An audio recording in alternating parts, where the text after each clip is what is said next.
कहाँ से पकड़ के लाया इसको? आई बारू बंगाल से गोरी बचके। आप भी ठीक करके देता हूँ।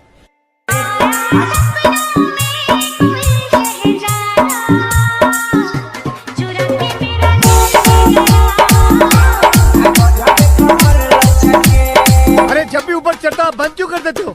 ये ढीले जरा डीजल डाल।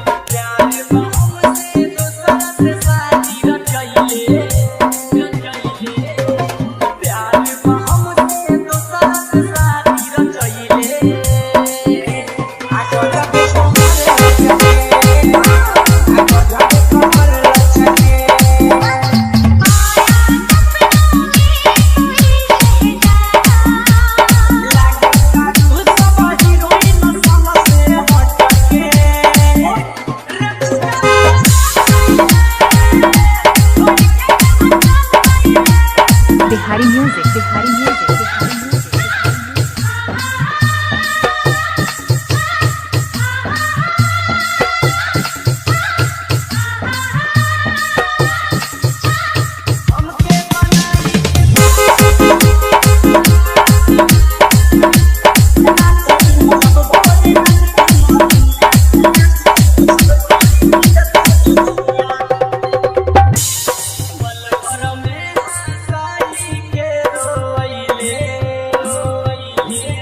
वो दुल्हन बनकर रुखसत हो गई। वाह वाह वाह वाह वाह वाह। वो दुल्हन बनकर रुखसत हो गई। वाह वाह वाह।